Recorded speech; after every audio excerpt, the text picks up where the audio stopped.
¿cómo va todo? Esto, aquí la idea es hacer las preguntas al final.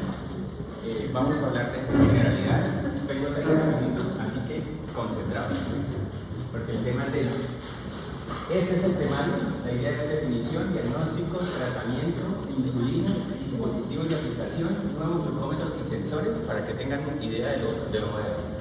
Entonces, cuando hablamos de diabetes, tenemos que saber que la diabetes es una enfermedad metabólica y de las enfermedades metabólicas más frecuentes. ¿Sí? ¿Y en qué se caracteriza? Todos tienen hiperglucemia. Toda la diabetes significa glucosa alta.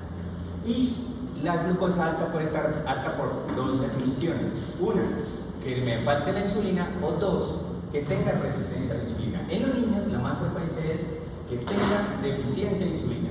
¿De acuerdo? Y las otros tipos de diabetes hacen relación a la diabetes gestacional, que ocurre en embarazadas, obviamente, en las diabetes monogénicas o diabetes MODI, ¿sí? Es un término que aquí en Santander es bastante frecuente, y las diabetes sindromáticas, por ejemplo, la diabetes asociada a fibrosis quística, la diabetes asociada a síndromes de Wolfram o síndromes bastante raros. ¿Y qué debemos saber o por qué es importante conocer la diabetes? Porque lo que daña no es la insulina, como dicen las personas de edad, y me colocaron insulina y se mojaron los ojos. No, te colocaron insulina porque eres un diabético tipo 2, llevabas tanto tiempo hiperglucémico que cuando te colocaron insulina ya tus ojos estaban dañados. Pero lo que causa daño es la hiperglucemia crónica. ¿Por qué? Porque la glicolización de las proteínas y la daño vascular o microvascular que existe es lo que conduce a la falla multiorgánica de los pacientes. ¿Y qué se daña? Ojitos, riñón, nervios y grandes vasos y infartos tempranos. ¿De acuerdo? Esto es lo que tenemos que saber. En 2017 en el mundo había 7.100 millones de niños, de los cuales con diabetes había 1 millón diagnosticados. O sea, es algo que todos los médicos debemos saber. Y de los cuales dicen que hay hasta 96.000 casos nuevos por año. O sea, es un montón de niños con diabetes que existen. Y de los cuales la incidencia de diabetes en niños en general es el 3%. ¿Por qué lo digo? Y lo repito, que es el 3% porque hay pacientes que tienen familiares con diabetes tipo 1 que aumentan el riesgo de tener diabetes. La diabetes fluctúa dependiendo del país. Los países de mayor diabetes son, como lo mencioné ahí, Finlandia, y los países de menor diabetes como China. Aquí en Colombia, 3% más o menos, que es el estimado global. Aquí lo que nos dice es, ¿por qué es importante? Porque mira, en 2010 la prevalencia de retinopatía fue del 35%, o sea, de todo ese millón de niños, 35% pueden tener retinopatía, bastante ciegos. ¿Sí? Y la insuficiencia renal que lleva a diálisis puede llegar a representar hasta el 55% si no me controlo bien. Y en el 2012 se estimó que hay 1.5 millones de muertes por diabetes en global, ¿oyó? Tipo 1 y tipo 2. He aquí la mortalidad, cómo ha venido cambiando, y el descenso de la mortalidad está asociada a el mejor control glucémico. ¿Sí? ¿Cuánto? Si yo tengo un buen control glucémico, mis años de vida útil van a disminuir muy poco. ¿Sí? Sí disminuye porque no hemos logrado imitar al páncreas, pero un paciente mal controlado puede vivir en 10 a 12 años sus años de vida útil. He aquí la etiología, volvemos y repetimos. La etiología según cómo se diagnostica la diabetes tipo 1 o mediada por alteraciones del sistema inmune. Diabetes tipo 1B, que no tiene daños del sistema inmune, pero no se demuestran anticuerpos, pero hay daño y desaparición de la célula beta. Diabetes tipo 2, hay mucha resistencia a la insulina generalmente por los ácidos grasos circulantes, que ya lo veremos más adelante, y las otras tipos de diabetes que son todo esto, diabetes asociado a defectos en la producción de insulina, diabetes asociados a defectos genéticos, diabetes asociados estacionales o diabetes asociado a uso de medicamentos. ¿Sí? Los niños con cáncer utilizan L-asparaginasa, utilizan dexametasona, utilizan prednisolona de grandes dosis, puede llevar a difusión de la célula beta y puede llevar a diabetes. ¿De acuerdo? Partamos por la diabetes tipo 1, que es la más frecuente en niños. ¿Sí? El 95% de la diabetes en niños es diabetes tipo 1. Que esto ha venido disminuyéndose. ¿Por qué? No porque haya dejado de existir la diabetes, sino porque ahora hay más gordos. Ni más niños gorditos y diabetes tipo 2 en niños que ha venido aumentando. Y ahí dice que el 5 al 10% de todas las diabetes tipo 1, de todas las diabetes que existen, es la diabetes tipo 1. Es decir, en general, cuando vemos niños y adultos, gracias a Dios solo el 10% es diabetes tipo 1. Pero en el niño, 95% es diabetes tipo 1. ¿Claro, Ana? Listo. Y ahí, como lo había mencionado, hay una destrucción de la célula beta por la célula autoinmune, y estos son los marcadores que existen. El porcentaje que está ahí es el porcentaje que se encuentran positivos en niños. O sea, el marcador más frecuente en niños son la antiGAT y el antislote. Los otros son como la tirosinfosfatasa IA2 y IA2B, son bastante raros. ¿Okay? ¿Y para qué sirven esos marcadores si yo tengo un niño con elevación transitoria de glucosa sin una diabetes franca? Porque si tengo menos de un marcador, en menos de 20 años, en menos del 20%, a 10 años me va a desarrollar diabetes.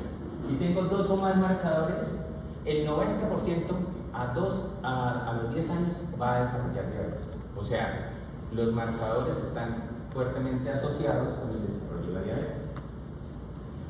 La diabetes tipo 1 está asociada con los marcadores genéticos. ¿Sí? Y estos marcadores genéticos, los de alto riesgo, como estos tipos de HLA, DQ8 y DQ2, son los que tienen un riesgo altísimo de desarrollar diabetes. O sea que tristemente un componente genético aquí está presente. Esto son las etapas de daño de la célula beta, donde existe una predisposición genética, hay una insulinitis o un ataque de la célula beta, y hay la presencia de múltiples anticuerpos generalmente.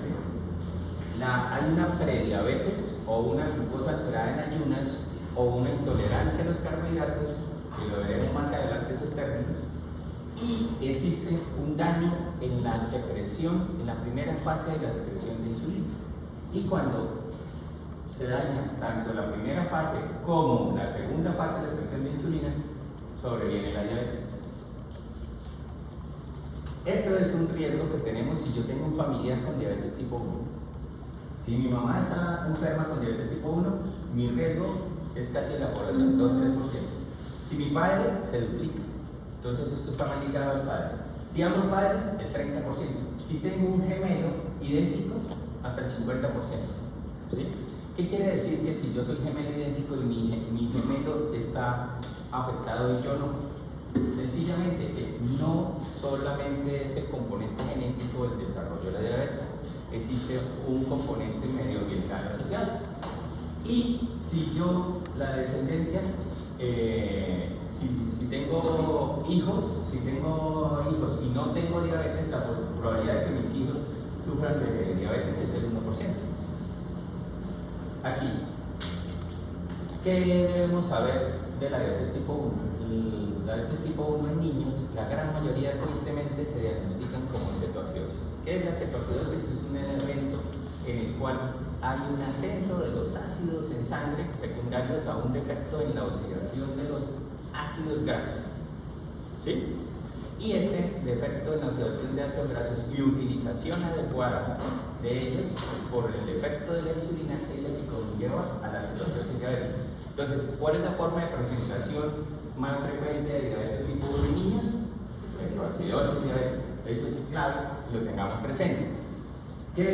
¿Cuál sería el objetivo? Ojalá todos los pudiéramos diagnosticar sin que llegaran a cetoacidosis, porque la cetoacidosis puede ser algo mortal o traer secuelas neurológicas o defectos en la memoria permanentes. ¿Qué pasa en la diabetes tipo 1? Los niveles plasmáticos de péptido C. ¿Qué es el péptido C? ¿Lo saben? ¿De qué? No lo escucho. Exacto. Se secretan de manera isosmolar. Péptido C e insulina.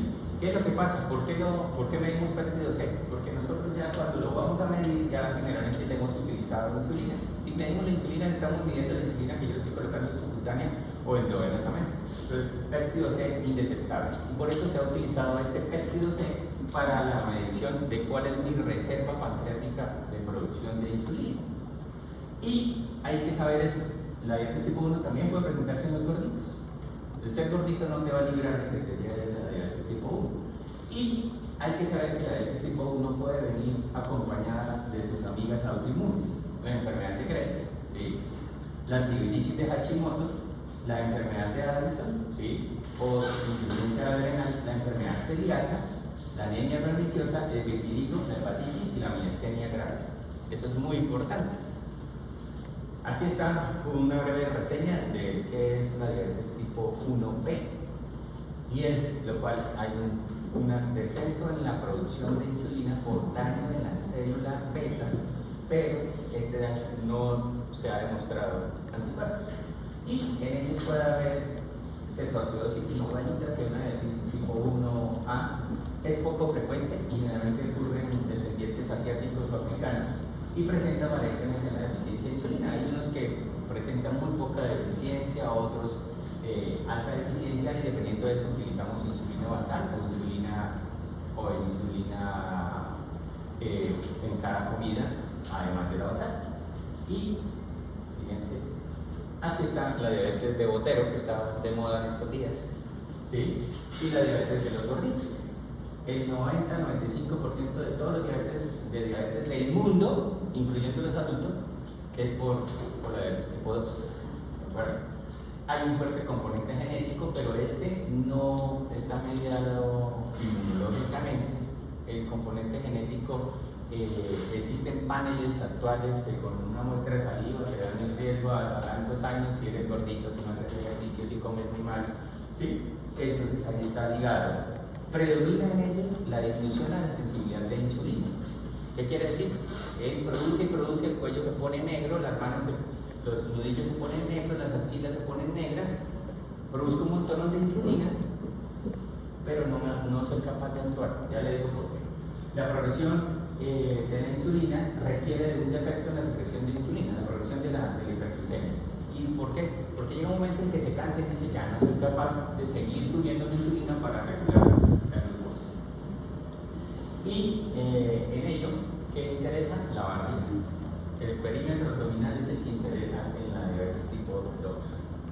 Y esto es lo que ocurre en la fisiopatología. Existe una susceptibilidad genética, unos factores ambientales, mala nutrición, gordito, inactividad, hay resistencia a la insulina, falla de las células beta, lleva a hiperglucemia y aparecen las complicaciones y la muerte. Y aquí es donde vemos qué es lo que pasa con la pérdida progresiva de la función de la célula beta, y es que se produce primero una pérdida de la primera fase, que es una pérdida, o lo que va a llevar es a que tenga una glucosa alterada en ayunas. Ya vamos a hablar de qué significa el término. ¿Alguien sabe qué significa glucosa alterada en ayunas? O sea, son valores entre 110 y 125, que es como el parámetro donde ni está normal ni está en diabetes. ¿De qué año es el artículo que leíste? ¿O dónde leíste ese libro? Bueno, Listo, eso cambió, ¿sí? 125 sigue, pero ya no es por arriba de 110, es por arriba de 100. ¿Listo? Eso, tenía idea. Eso es lo más importante aquí. ¿Y qué es lo que pasa con ellos? Que se pierde esa primera fase. Y eso es lo que hablaba. Se pierde la primera fase, entonces empieza a llevar, las glucosas están ahí medio, tranquilo que todavía no es diabético, siga comiendo más para que llegue a la diabetes. ¿Sí? Y entonces llego allá, después empieza a alterarse la en ayunas, y por último se altera la de la carga. Alteran la carga. A 2 horas después. Y en ellos, ¿qué es lo que pasa? Que la célula beta se inunda de glucosa y se intoxica con glucosa y se intoxica con ácidos grasos circulares. Y en ello existe una resistencia a la acción. ¿Sí? Es una pobre llave tratando de abrir una puerta que no es la adecuada para su llave y necesita que alguien la empuje, y tantas llaves que terminen duplicando y destruyendo la fuerza. Eso es una célula beta defectuosa. Y en ellos, ¿qué puede haber? Otro mecanismo, que es en la producción de lo que hablaba, del péptido C y de la insulina. Existe, antes de llegar a insulina, existe proinsulina, proinsulina, insulina, y se secreta y se separan insulina y péptido C. ¿Sí? Hay un defecto en todo ese procesamiento, en la célula beta. Y ¿qué pasa cuando tengo la lipotoxicidad y la lipotoxicidad es tan alta? Llego a apoptosis. Mi célula beta dice ya, me morí, no me aguanto más, me cansé, se muere. Desencadena todo su mecanismo nuclear para morir. Y llega el agotamiento. Y aquí está la gráfica, la siguiente, que es importante. Entonces, la mayoría de la diabetes tipo 2 son diagnósticos tardíos, casi todos ya llevan muchos años. Por eso es muy importante saber que el diabético tipo 2 recién diagnosticado hay que enviarlo al oftalmólogo y al nefrólogo, porque generalmente ya tienen más de 2-3 años en esto, y eso es suficiente para causar daño a estos órganos. Los niveles de insulina son normales o altos, la gran mayoría de ellos. Y la resistencia puede disminuir con la disminución de peso. ¿Sí? ¿Cuánto es el peso cuánto es el porcentaje del peso que se tiene que disminuir para que haya un efecto en el control glucémico en un paciente diabético tipo 2? ¿Saben? Mínimo el 10%. O sea que si peso 90 mínimo, tengo que bajarme a 81 para que yo note algún cambio en mi control glucémico. Si yo no lo voy a notar.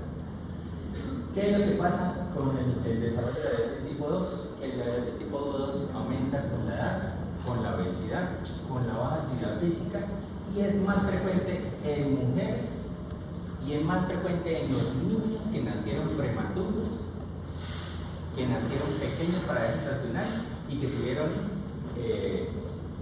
retardo al momento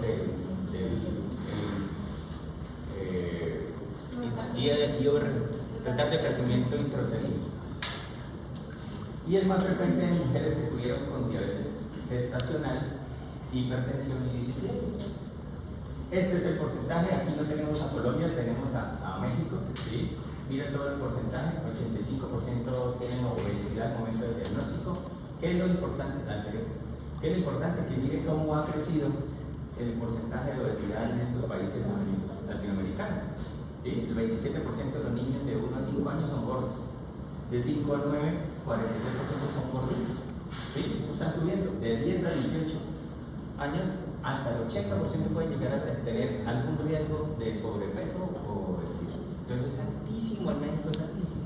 Y esto es lo que pasa con la diabetes tipo 2. La glucosa, cómo está en ayunas y postprandial, cómo se mantiene. Y a medida que va fallando la célula beta, va cayendo, va subiendo los niveles de glucosa. ¿Sí? Siguiente. Bueno, este es otro tipo especial de diabetes, que es la diabetes tipo mono. En ella lo que hay un defecto de varios factores, ¿sí?, nucleares que intervienen en la producción de insulina. Y se llama diabetes tipo MODY por ese acróstico de inglés.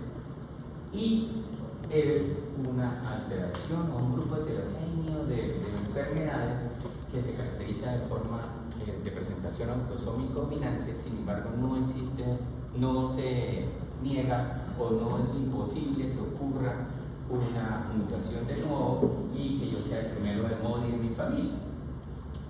¿Sí? Estos son los MODY más frecuentes, el MODY 2 y el MODY 3 son los más frecuentes a nivel mundial. Aquí en Santander es de lo más frecuente también, el MODY 2 y el MODY 3, y en ellos, ¿qué es lo importante? Ahí están las alteraciones que existen de la glucokinasa o el factor hepático nuclear tipo 1A, que son los más frecuentes que ocurren, y en ellos que hay que descartar, porque hay algunos MODYs que tienen defectos pancreáticos y pueden asociarse a diarreas, o hay unos MODYs que se manifiestan como diabetes neonatal y hay otros que tienen masas hepáticas o masas renales. Y esto es una curva en la cual muestra cómo es la secreción normal de insulina a medida que la glucosa baja. ¿Sí lo ven en negro? Y mira cómo ocurre el efecto glucokinasa. Se mantiene, lo hacen, pero más tarde. Entonces estos pueden vivir toda la vida con glucosa alterada en ayunas, y si se controlan con dieta y ejercicio, pueden vivir hasta los 40, 50 años sin aplicarse insulina y sin tomar glibenclamida. Eso es el superglibenclamida. Mientras que otros, como el factor 4-alfa, el factor hepático nuclear 4-alfa, el defecto ocurre y generalmente empiezan a utilizar insulina después de los 15 años. Y el factor hepático 1 sobreviven y tienen una vida similar con solo dieta de ejercicio y a veces con solo insulina más alta. Siguiente. Eso es lo del diagnóstico, y esto es claro. Esto sí se lo tienen que aprender de memoria. ¿Sí? Esto no se les puede pasar nunca en la vida, porque si no van a tener graves problemas. Entonces, ¿cuál es el diagnóstico de diabetes? Síntomas clásicos o crisis hiperglucémica con o sin cetoacidosis y con glucosa mayor de 200. ¿Sí? O sea, estoy mucha sed, mucha orinadera, perdiendo peso, y me toman glucometría, y está acá, lo corroboro en sangre, mayor de 200. Tienes diabetes. ¿Sí? Tienes diabetes que necesites o no insulina, ya lo veremos más adelante. Glucosa en ayunas, un ayuno de más de 8 horas, mayor de 126. Esta generalmente requiere que la confirmemos, ¿sí? Porque si está con un cuadro gripal, si está tomando esteroides o algún otro medicamento como antihistamínicos que me pueden alterar la glucosa, ¿sí? Y tengo que tener los síntomas de hiperpoliuria polidipsia, o 2 horas después de la carga oral de la curva de tolerancia oral a la glucosa, ¿sí? Mayor de 200, o una hemoglobina glicosilada en un laboratorio estandarizado mayor de 6.5. ¿Sí? Si ustedes se dan cuenta, las cifras de diagnóstico son similares a las que se utilizan en adultos. ¿Ustedes ya pasaron por medicina interna? Sí. Bueno. Allá enlazado. Ya. ¿Eso que decía que hay de 126 de la epilepsia a el de 100? No. Aquí está eso. Miren. ¿Sí? ¿Cómo es lo normal? ¿Dónde está el que me contestó de 110? Lea para que usted vea que tenía idea. Ahí está. Normal, de 70 a 99. Mayor en poscarga debe ser menor de 140. Alterada, de 100 a 125. ¿Eso? Claro. De 140 a 199, eso es intolerancia a los carbohidratos. Diabetes, mayor de 126 o mayor de 200. Súper claro. A medida que va avanzando eso, va fallando la célula beta. La célula beta va fallando. Adelante. ¿La alterada la llamo prediabetes? ¿Qué? La alterada la llamo. Es que le quitaron el título de prediabetes para que no sea asustador.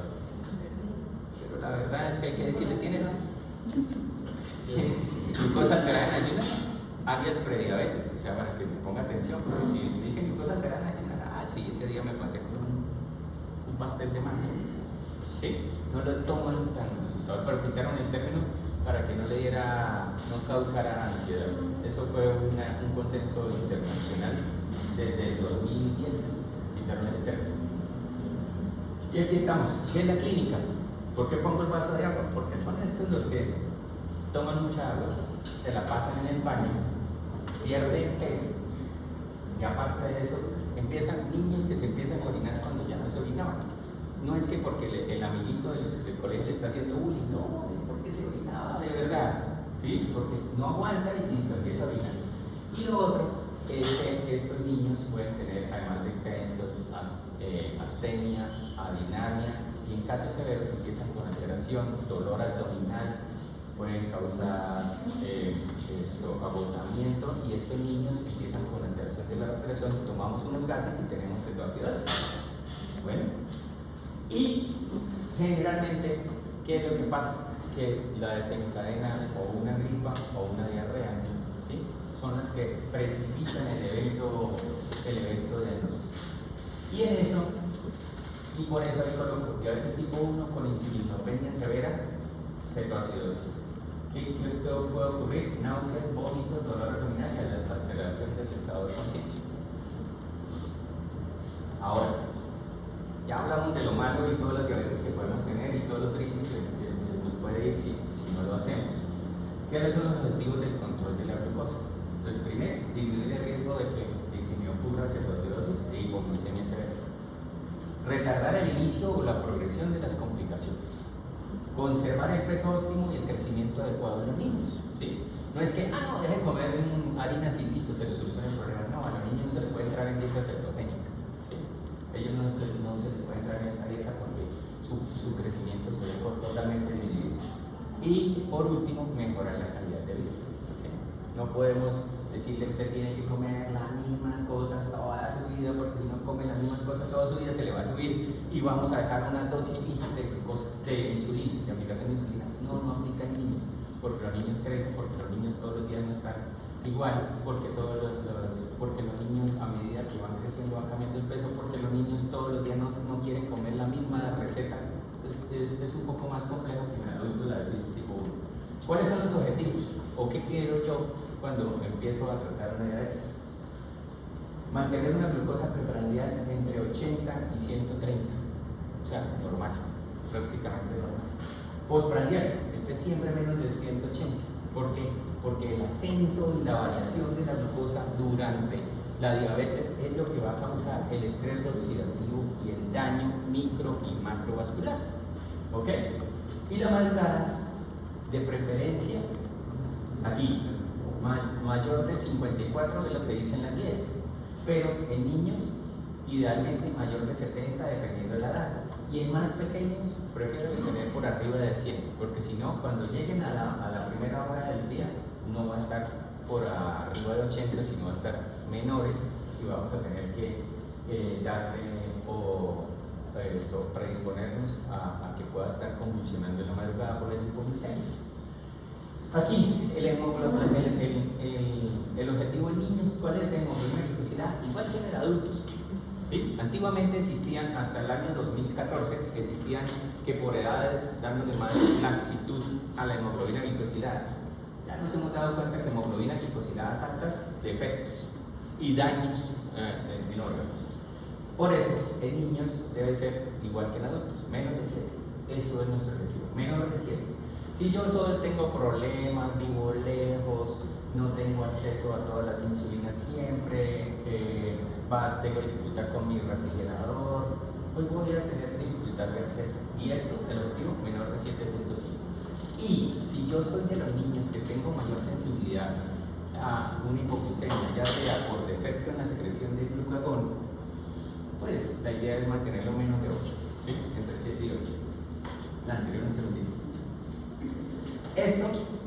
Esto te dice aquí cómo aproximar al control de la glucosa. Entonces, ahí está el riesgo de hipoglucemia, la duración de la diabetes, lo motivado que se encuentra la familia del niño para el control de la glucosa, las comorbilidades, si soy ciego, ¿sí? Si tengo que ir a diálisis, las complicaciones micro y macrovasculares y la preferencia del paciente.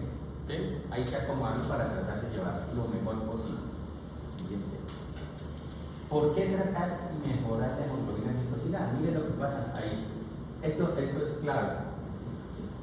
Esto es clave. Mira, nosotros, el riesgo relativo 1, nosotros. Riesgo relativo, si lo tengo en 7, sube muy poco. Pero mira, si ya está en 9, mira cómo sube. Riesgo relativo 5 de retinopatía. Riesgo relativo de nefropatía 5, es altísimo. Entonces, ¿qué es lo que pasa? Si llego a 11, aquí, pero que miren esta, 15 veces el riesgo de que yo sufra nefropatía. Y ahí está. Que estudios que se hicieron entre el 84 y el 95 de diabetes tipo 1 dijeron que si yo bajo del 9 al 7%, se me baja un 63% de la posibilidad de sufrir de retinopatía. Eso es importantísimo. Y si yo bajo un diabético tipo 2 de 9 a 7, 69% de riesgo de sufrir de nefropatía, de retinopatía. Súper importante. Entonces, es por eso que hay que tener hemoglobina glicosilada de 7. Esto es una nueva métrica o una forma de medición de la hemoglobina. Yo estoy pasado. Ya. Y es mantener todas las cifras entre 70 y 180. Eso es súper importante para evitar el daño microvascular. ¿Sigue? Y estos son los niveles de tiempo en rango. Hace referencia entre 70 y 180. La idea es que es mayor del 70% del tiempo esté en rango. ¿Sí? Siguiente. Y debemos pensar no solamente mantener hemoglobina glicosiladas estables, porque si yo computo 50 con 180, pues ahí va bajando y me lleva hemoglobina glicosilada en 100. Siguiente. Y es por eso la importancia de estar en metas, porque disminuye el tiempo en rango, al aumentar el tiempo en rango, disminuyen las complicaciones y al disminuir al mejorar el tiempo en rango, disminuye la microalbuminuria, y mejora la calidad de vida. ¿Quién quiere estar en una diálisis cada 2 o 3 días? Nadie. ¿Sí? Estas son las metas que se aplican dependiendo de diabetes tipo 1, diabetes tipo 2, diabetes tipo 2 adultos, diabetes tipo diabetes gestacional, que deben ser más estrictas. Siguiente. Las insulinas que utilizamos. Esto es claro, la NLH, pues tristemente ya pasó a la historia, ¿sí? Que son las insulinas que duran más o menos 8 horas. La glargina dura de 20 a 24 horas su acción y empieza a actuar a las 4 horas de aplicada. El detemir dura 16 horas a 20 horas y empieza a actuar a las 3 horas de aplicada. La de Gludec dura 30 horas, 36 horas y empieza a actuar a las 4 horas de aplicada. Y la Tuyeo dura de 24 a 30 horas y empieza a actuar a las 4 horas de aplicada. La insulina de acción rápida está la cristalina, que es la típica que conocemos, que empieza a actuar a los 30 minutos, dura 4 horas. La insulina aspar empieza a actuar a los 15 minutos y dura más o menos 2 a 3 horas. La lispro similar y la glucina similar. Estas son modificaciones pequeñas que le hicieron a la insulina para su absorción más rápida y que no se formen conglomerados grandes subcutáneos en el momento de aplicación. Esto tiene que ver mucho de cuál es la ideal, cuál es el mejor control. Esta es la insulina basal, a ver, este es el patrón normal es el amarillo, ¿sí? Cada vez que comemos se nos sube. ¿Cuál es una cosa importante? Y es que nosotros tenemos una fase cefálica de producción de insulina, es decir, cuando su mamá te está esperando con el plato de comida, usted con solo verlo ya empieza a producir insulina. Esto lo pierden los niños con diabetes, ¿sí? No tienen esa fase cefálica de producción de insulina, por eso hay que aplicar la insulina de 10 a 15 minutos antes de empezar a comer. ¿Sí? Y la forma de aplicación, las típicas jeringas, los lapiceros, los puertos de inserción son estos. Las insulinas inhaladas, poco comerciales la verdad, y la bomba de insulina. Y es así, esto es la modernización de cómo ha cambiado la bomba de insulina. Era solamente la adelante, la atrás. Y la idea es que las últimas bombas de insulina pues incluyen mucho la hiperglucemia y la hipoglucemia, ¿sí? Y la diabetes tipo 1 no puede basarse, diabetes tipo 1 y diabetes tipo 2 no puede basarse solamente en la aplicación de insulina, sino también tiene que ver la alimentación, que es muy importante. La dieta tiene que ser una dieta normal con menos del 10% de carbohidratos simples y menos del 10% de grasas saturadas, que es lo ideal para que las complicaciones micro y macrovasculares de la retinopatía no ocurran. Hay que hacer ejercicio idealmente de 3 a 5 veces por semana y el automonitoreo. Este automonitoreo lo ideal es que se hagan 7 glucometrías por día a un niño diabético, pues existen ahora sensores que utilizamos y para no estar picando, siguiente, ahí está, estos son los sensores que se utilizan, son 14 días y sin calibrar, fabuloso. Y esto es las chupas que no ocurren. Y este pequeño parte que afortunadamente, siguiente, la diabetes tipo 2, y estas son las recomendaciones. Paso 1 en diabéticos tipo 2, estilo de vida y metformina. Paso 2, insulina, sulfonilurea, diazonilureas. Paso número 3, otras cosas que podemos utilizar, el senatide, el semantide, todo lo de las Kardashian, ¿sí? O sea, y más para bajar los gorditos, ¿sí? Eso es lo que podemos utilizar y este es el porcentaje de hemoglobina glicosilada que bajamos con cada uno de ellos. ¿Cuál es la meta de los diabetes tipo 2? Están en 6.5. ¿Sí? La diabetes tipo 2 es un poco más estricta que la diabetes tipo 1, 6.5. Y otros tratamientos de investigación, los trasplantes, la verdad está todavía muy crudo, es una ilusión, pero todo el paciente recién diagnosticado desearía que le hicieran un trasplante. La terapia génica y la terapia inmunológica. Y listo. Aquí, preguntas, 2, 3, ¿no? ¿Quedaron muy confundidos? ¿No?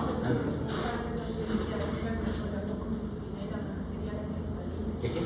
La del manejo de la cetosis diabética, hago el manejo con la insulina y la insulina en ese caso sería la cristalina. La cristalina, sí, no necesariamente cetosis diabética, eso es otro tema totalmente aparte, pero sí, se hace con insulina cristalina y se coloca con medición horaria de la glucosa y con ajuste de los aportes de calorías con glucosa por otra vena para mantener siempre unos niveles basales de insulina. Porque ¿qué hace la insulina? Sirve para 3 cosas importantes. 1, controlar la glucosa. Los siguientes. No, metabólicas. ¿Por qué da cetoacidosis? Lipólisis. ¿Sí? La insulina lo que va a hacer es evitar la gluconeogénesis a través de la lipólisis y controlar los niveles de glucosa. ¿Sí? Eso es lo que hace la insulina. Mejora la absorción de proteínas, la utilidad de las proteínas. ¿Por qué? Porque si yo tengo insulina baja, mis proteínas también se van a romper para llevar a la gluconeogénesis. Se hace primero con grasa y después con proteínas. ¿De acuerdo? Entonces es muy importante. Ahora,